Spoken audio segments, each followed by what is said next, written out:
Current affairs funda में आप सभी का स्वागत है। मैं हूं आपके साथ अभिषेक शर्मा और आज के इस वीडियो सेशन में हम 22 दिसंबर तक के सभी इंपॉर्टेंट करंट अफेयर्स कवर करने वाले हैं। हमेशा की तरह आप इस वीडियो को अंत तक जरूर देखिएगा, आज भी आपको काफ़ी कुछ जानने के लिए मिलेगा। साथ ही गाइस, इस सेशन को शुरू करने से पहले आप सभी को बताना चाहूँगा, यदि आप हमारे daily current affairs PDF, weekly PDF और मंथली पीडीएफ चाहते हैं तो इस वीडियो के फर्स्ट कमेंट में या फिर डिस्क्रिप्शन में दिए गए लिंक पर क्लिक करके पा सकते हैं। साथ ही आप गूगल प्ले स्टोर से करंट अफेयर्स फंडा ऐप को भी इंस्टॉल कर लीजिए, क्योंकि देखिए यदि आप हमारा पेड मटेरियल लेते हैं जिसमें कि हम आपको सभी तरह की पीडीएफ प्रोवाइड कराते हैं, उसमें स्टैटिक जीके की पीडीएफ भी है और साथ ही ये सभी कंटेंट जो हमने आपको दिखाया है ये सभी आपको हमारे पेड कोर्स में मिलता है।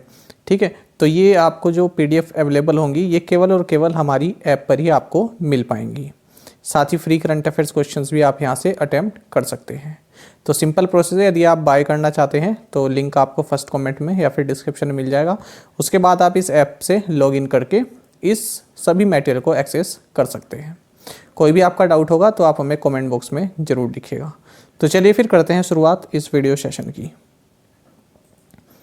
किस राज्य सरकार ने 3 नए जिलों तसेमिन्यू, न्यूलैंड और चुमैकेदीमा के निर्माण की घोषणा की है? ऑप्शंस आपके सामने हैं।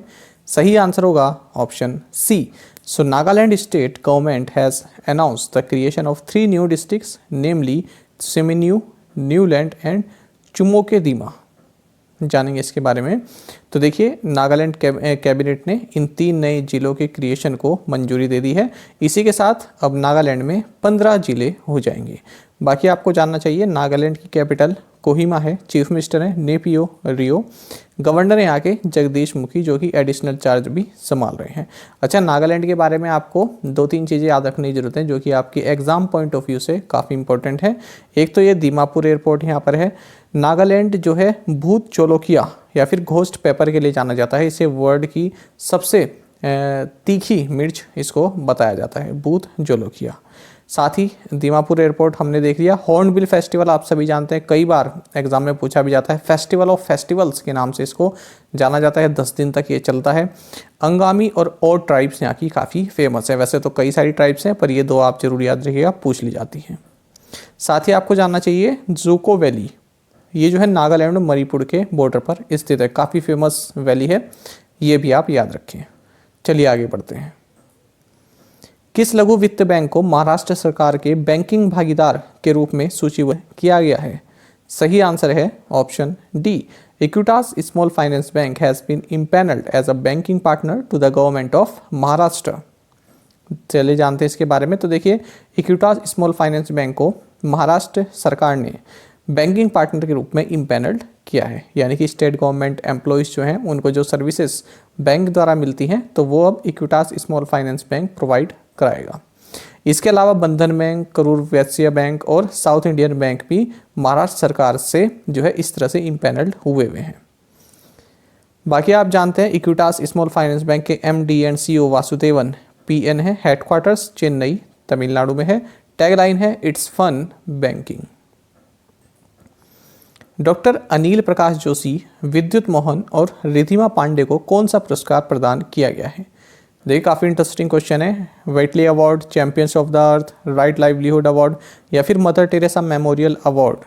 तो सही आंसर यहाँ पर ऑप्शन डी ही है। So mother Teresa memorial award has been conferred to doctor Anil Prakash Joshi, Vidyut Mohan and Ridhima Pandey. विद्युत मोहन से आपको याद भी आया होगा, आपने करंट अफेयर्स में पढ़ा होगा, जानेंगे इनके बारे में भी। देखिए, डॉक्टर अनिल प्रकाश जोशी ये उत्तराखंड से हैं और इन्वायरमेंटलिस्ट हैं, पर्यावरणविद हैं। तो इनको इस साल पद्म भूषण भी मिला है। साथ ही इनको अब mother Teresa memorial award for social justice 2021 भी मिला है। इन्हीं के साथ विद्युत मोहन जो कि अर्थशॉट प्राइज के विनर हैं, साथ ही रिधिमा पांडे जो कि उत्तराखंड से ही हैं, एनवायरमेंटल एक्टिविस्ट हैं।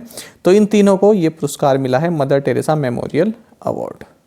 किसके द्वारा दिया जाता है? हार्मनी फाउंडेशन के द्वारा दिया जाता है। हर साल कोई ना कोई थीम लेकर ये लोग इस पर अवार्ड देते हैं जो कि इन्वायरमेंट से संबंधित हो। और किसके द्वारा दिया गया? डॉक्टर अब्राहम मैथई के द्वारा दिया गया जो कि इस फाउंडेशन के फाउंडर चेयरमैन हैं। तो देखिए, विद्युत मोहन को दिया गया है इनकी जो सोशल एंटरप्राइज है टाकाचर, इसके लिए। और रिधिमा पांडे को दिया गया है कि इन्होंने जो है क्लाइमेट चेंज को रोकने के लिए नेशनल पार्टिसिपेशन किया है, लोगों को इकट्ठा किया है, इस मुहिम में जोड़ा है। T20 क्रिकेट में एक कैलेंडर वर्ष में 2000 से अधिक रन बनाने वाले पहले बल्लेबाज कौन बने हैं? सही आंसर है option D. So Mohammad Rizwan has become the first batsman to score over 2000 runs in a calendar year in T20 cricket. देखिए पाकिस्तान के सलामी बल्लेबाज हैं मोहम्मद रिजवान, तो ये फर्स्ट बैट्समैन बन गए हैं जिन्होंने T20 क्रिकेट के एक कैलेंडर में 2000 रन से ज़्यादा बनाए हैं, यानी कि एक वर्ष में जो पूरा कैलेंडर है उसमें 2000 से ज़्यादा रन बनाए हैं। तो इन्होंने एक सेंचुरी बनाई है और 18 हाफ सेंचुरीज इन्होंने बनाई है। साथ ही T20 इंटरनेशनल्स में ये हाईएस्ट स्कोर रहे 1326 रन के साथ। भारत ने 2020-21 में कितने बिलियन US डॉलर का अब तक का सबसे अधिक वार्षिक FDI प्रवाह दर्ज किया है? ऑप्शंस आपके सामने हैं। सही आंसर होगा option C. India registered highest ever annual FDI inflow of 81.97 billion US dollars in 2020-21। देखिए काफ़ी महत्वपूर्ण क्वेश्चन है आपके लिए। तो भारत ने जो है 2020-21 में अब तक का सबसे अधिक FDI प्राप्त किया है, यह है 81.97 बिलियन डॉलर का। तो टॉप 5 कंट्रीज़ कौन कौन सी हैं जहां से भारत को FDI मिला? सिंगापुर, फिर Mauritius, USA, Netherlands and Japan. पांचों ही आप याद रखेंगे, ठीक है, केवल एक से काम नहीं चलेगा, पांचों आप याद रखेंगे। साथ ही आपको जानना चाहिए ये 2014 से 2021 तक का है पूरा, और किस सेक्टर को सबसे ज़्यादा मिला है? Computer software and hardware sector, इसी को ज़्यादातर FDI यहाँ पर मिलता है, ठीक है। और उसके बाद है फिर सर्विस, फिर ट्रेडिंग और फिर टेली कम्युनिकेशन। देखिए एक तो आपका हो गया FDI फॉरेन डायरेक्ट इन्वेस्टमेंट, एक होता है FPI, ठीक है, फॉरेन पोर्टफोलियो इन्वेस्टमेंट। तो इन दोनों में क्या अंतर है? देखिए FDI और FPI में अंतर है। FDI क्या होता है? मान लीजिए कोई विदेश से आया और हमारे देश में उसने कोई कंपनी खड़ी कर दी, या फिर किसी कंपनी के साथ वो मिल गया, मर्जर हो गया, या किसी कंपनी को उसने एक्वायर कर लिया, इसको बोलते हैं FDI, ठीक है, क्योंकि ये लॉन्ग टर्म इन्वेस्टमेंट है। अब यहाँ पर भारत में कोई अपनी कंपनी सेटअप कर रहा है तो लॉन्ग टर्म इन्वेस्टमेंट है, ठीक है, तो उसको बोलते हैं FDI। और FPI क्या होता है? कोई आकर हमारे देश में शेयर मार्केट में इन्वॉल्व हो रहा है, शेयर मार्केट में पैसा लगा रहा है, उसको बोलते हैं FPI, ठीक है। तो ये जो है शेयर मार्केट में जो पैसा लगाते हैं लॉन्ग टर्म के लिए नहीं होता है, शॉर्ट टर्म का होता है।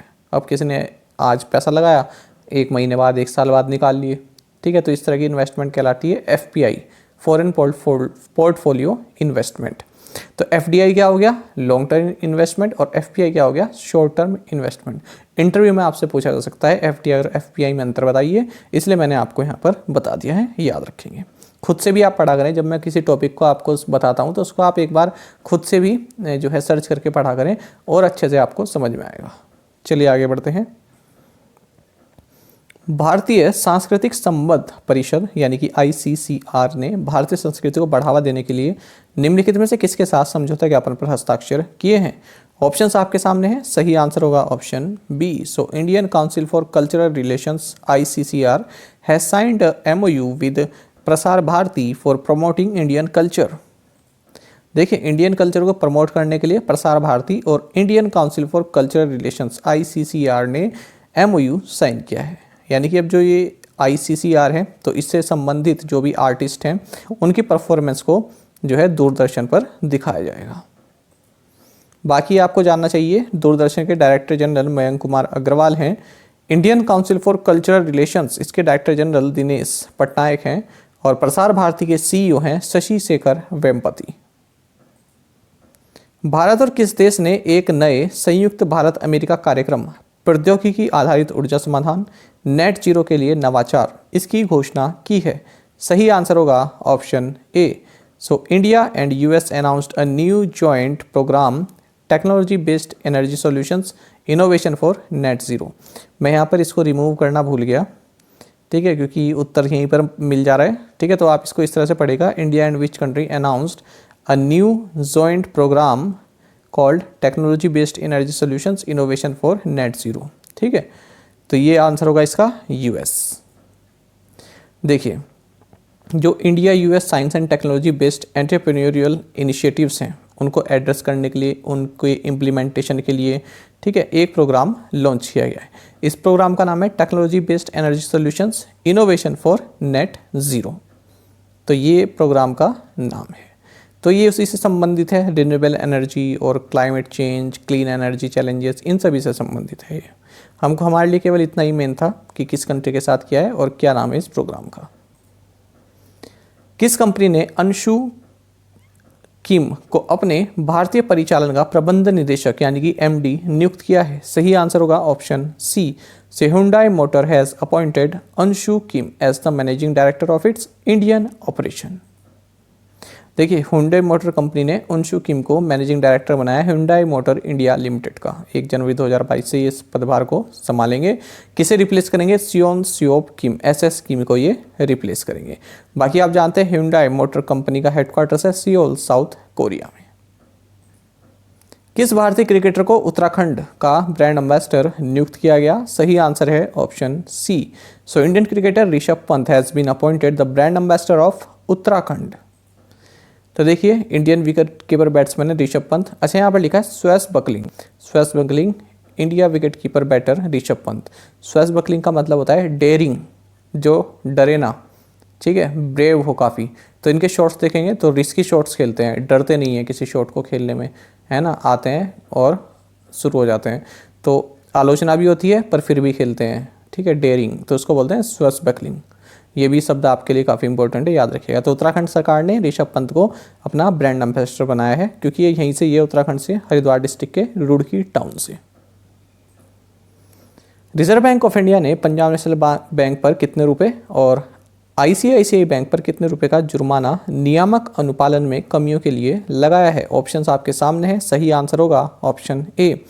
The Reserve Bank of India has imposed a penalty of rupees 1.8 crore on Punjab National Bank and of rupees 30 lakh on ICICI Bank for deficiencies in regulatory compliances। ठीक है, तो 1.8 करोड़ का लगाया पीएनबी पर, 30 लाख का लगाया आईसीआईसीआई बैंक पर। और हाल ही में हमने पढ़ा था कि एसबीआई पर 1 करोड़ का लगाया है और यूनियन बैंक ऑफ इंडिया पर भी 1 करोड़ की पेनल्टी लगाई है। ये दोनों ही नवंबर के करंट अफेयर हैं। किस विभाग ने unified logistics interface platform ULIP hackathon logistics launch किया है? ऑप्शंस आपके सामने हैं। सही आंसर होगा option D. So department for promotion of industry and internal trade यानी कि DPIIT has launch the unified logistics interface platform hackathon logistics. तो ये लॉजिस्टिक्स आप याद रखेंगे, DPIIT द्वारा लॉन्च किया गया है। कभी कभी तो इसकी फुल फॉर्म भी पूछ ली जाती है DPIIT की, ठीक है, तो ये आप याद रखें। तो देखिए, यहाँ पर लॉजिस्टिक आपको मैंने कई बार बताया, लॉजिस्टिक इंडस्ट्री क्या होती है? सामान है कोई, ठीक है, एक कंपनी से एक जगह से दूसरी जगह जा रहा है तो ट्रक से जाता है, ठीक है, बीच बीच में रुकता भी है, उसके वेयर हाउस बने रहते हैं, स्टोरेज बने रहते हैं, इस सभी को बोलते हैं लॉजिस्टिक इंडस्ट्री। तो इसी के लिए एक तरह का हैकाथॉन, एक तरह की प्रदर्शनी यहाँ पर लॉन्च किया, लॉजिस्टिक्स इसका नाम है, ताकि क्राउड सोर्स मोर, ताकि जो लोगों से जो है और आइडियाज़ मिल सकें इस इंडस्ट्री में सुधार के लिए। और किसके द्वारा ऑर्गेनाइज किया गया? नीति आयोग अटल इनोवेशन मिशन के द्वारा इसको जो है ऑर्गेनाइज किया गया और it was supported by national industrial corridor development corporation and NICDC logistics data bank services limited. 22 दिसंबर को कौन सा दिवस या कौन सा दिन मनाया जाता है? Vijay Diwas, national mathematics day, international migrants day या फिर इंटरनेशनल ह्यूमन सॉलिडारिटी डे? सही आंसर है यहाँ पर option B. So national mathematics day is celebrated on December 22। तो 22 दिसंबर को नेशनल मैथमेटिक्स डे इसलिए मनाया जाता है क्योंकि इसी दिन श्रीनिवासा रामानुजम, आप सभी जानते हैं, महान गणितज्ञ रहे, इनकी बर्थ एनिवर्सरी होती है। साल 2012 में तब के प्रधानमंत्री मनमोहन सिंह ने डिक्लेयर किया था कि हम जो है नेशनल मैथमेटिक्स डे 22 दिसंबर को मनाएंगे। आपको बता दूं, जो रामानुजम थे इनका जन्म 22 दिसंबर 1887 यानी 1887 को इरोड, जो कि आज तमिलनाडु में है, यहाँ पर हुआ था। और 2015 में मूवी आई थी the man who knew infinity, ये इन्हीं की बायोग्राफी पर बेस्ड थी। साथ ही आपको जानना चाहिए हार्डी रामानुजम नंबर किसे बोलते हैं? 1729 को हार्डी रामानुजम नंबर बोला जाता है। द कश्मीर कंगंड्रम नामक पुस्तक के लेखक कौन है? सही आंसर होगा option C. So general NC Vyas is the author of the book titled the Kashmir conundrum. ठीक है, अच्छा, कमेंट बॉक्स में इस शब्द का मतलब जरूर बताइएगा, काफ़ी इंपॉर्टेंट शब्द है और आपको कई बार जो पैसेज आते हैं ना आपके इंग्लिश में, उसमें ये शब्द दिख जाएगा। बिलीव मी, इसमें आप ये शब्द आपको पैसेजेस में मिल जाता है और पूछ लिया जाता है इसका सिनोनिम क्या है। आता है ना कि जो आपको ब्लैक किया हुआ शब्द होता है उसका मतलब क्या है, उसका सिनोनिम क्या है, आता है ना आपके पैसेजेस में इंग्लिश के, तो वहाँ पर ये शब्द आपको देखने के लिए मिल जाता है। अलग से असाइनमेंट क्वेश्चन के बाद आप ज़रूर बताइएगा इसका मतलब क्या होता है। चलिए आगे बढ़ते हैं। देखिए, कश्मीर को आप सभी जानते हैं कि कई टाइम से जो है एक वैसा मुद्दा रहा है, काफ़ी नाजुक मुद्दा रहा है, ठीक है, और यहाँ पर सिक्योरिटी पोजीशन भी आप जानते हैं किस तरह से हैं। तो यहाँ पर एक हमारे ये रहे हैं former Indian army chief general NCVs, तो जम्मू एंड कश्मीर से ही रहे हैं। तो इन्होंने इसके बारे में कंप्लीट पिक्चर दी है कि क्या मैटर है और इनके हिसाब से क्या क्या इसमें सुधार होने चाहिए।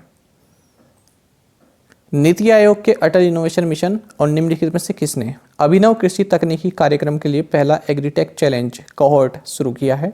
ऑप्शंस आपके सामने हैं। सही आंसर होगा option C, NITI Aayog Atal innovation mission and UNCDF rolled out the first agritech challenge cohort for innovative agritech programme.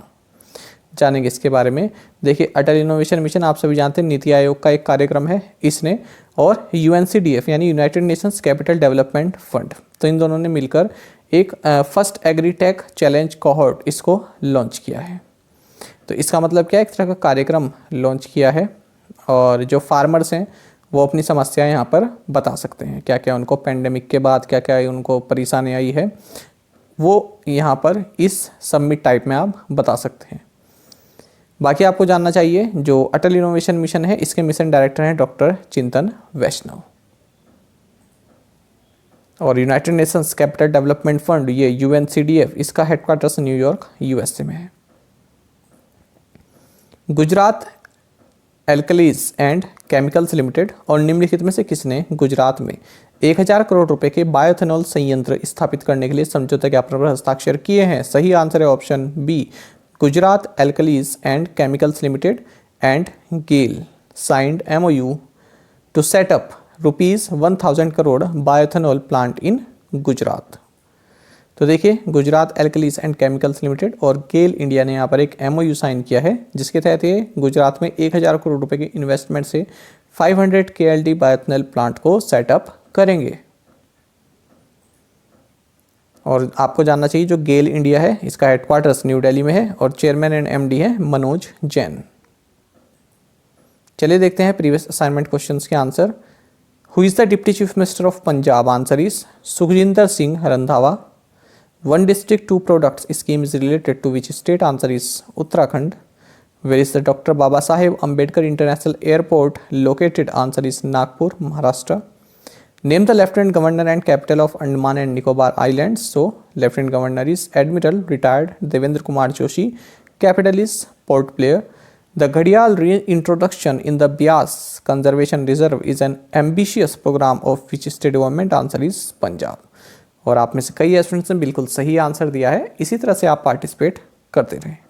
चलिए देखते हैं आज के असाइनमेंट क्वेश्चंस, और यदि आपको हमारा कंटेंट अच्छा लगता है तो आप वीडियो को लाइक और शेयर भी कर सकते हैं। The World Bank is made up of how many member countries? Maji Vasundhara Abhiyan was started by which state government?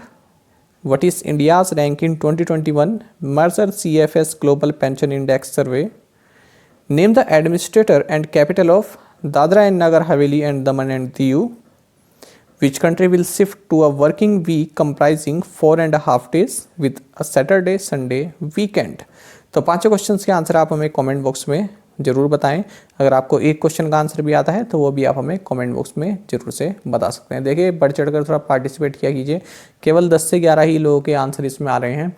एक क्वेश्चन का आंसर तो आप टाइप कर ही सकते हैं। यदि आपको एक का भी नहीं आता तो आप सर्च कीजिए, कमेंट कीजिए, इतना तो आप कर ही सकते हैं, ठीक है। तभी आप सीखेंगे जब आप इस तरह की चीज़ों में पार्टिसिपेट करना सीखेंगे, जब आप इसमें इंटरेस्ट लेंगे। जब तक आप करंट अफेयर्स में, जनरल अवेयरनेस में इंटरेस्ट नहीं लेंगे तब तक आप उतना अच्छा स्कोर नहीं कर सकते जितना आप चाहते हैं, ठीक है। तो इंटरेस्ट बनाइए, इसमें रुचि बनाइए। काफ़ी अच्छा सब्जेक्ट है जनरल अवेयरनेस, करंट अफेयर्स, ठीक है। हर चीज़ एग्ज़ाम के लिए नहीं होती। देखिए, यदि आप इंटरनेशनल और नेशनल इश्यूज़ को जानते हैं, कल को आप 4 लोगों के बीच में बैठे हैं, वो कोई बात कर रहे हैं, तो ऐसा ना हो कि आप चुपचाप ही बैठे हैं, ठीक है। आपको इतनी नॉलेज होनी चाहिए, हमारे चारों तरफ क्या चल रहा है, कि आप भी अपना व्यू पॉइंट वहाँ पर दे सकें। तो इसलिए यहाँ पर इम्पोर्टेंट बनता है केवल आप एग्ज़ाम पर्सपेक्टिव से ना करंट अफेयर्स को पढ़ा करें, इस तरह से कुछ सीखने के लिए पढ़ें कि हाँ मुझको ये चीज़ें जो है मैं जानता हूँ। चलिए खैर, साथ ही करंट अफेयर्स फंडा को आप टेलीग्राम पर भी ज्वाइन कर सकते हैं। यहाँ पर रेगुलर वीडियो अपडेट्स और करंट क्विजेस हम आप सभी के लिए डालते रहते हैं। साथ ही डिस्कशन ग्रुप में आप किसी भी क्वेश्चन का सोल्यूशन पा सकते हैं। दोस्तों, यहाँ पर हमारे करंट अफेयर्स की प्लेलिस्ट दी गई है, इसको आप जरूर देखें और अपने दोस्तों के साथ और फेलो एस्पिरेंट्स के साथ हमारे करंट अफेयर्स को शेयर जरूर करें। आज का सेशन आपको कैसा लगा हमें कमेंट बॉक्स में जरूर बताइएगा। Thank you guys.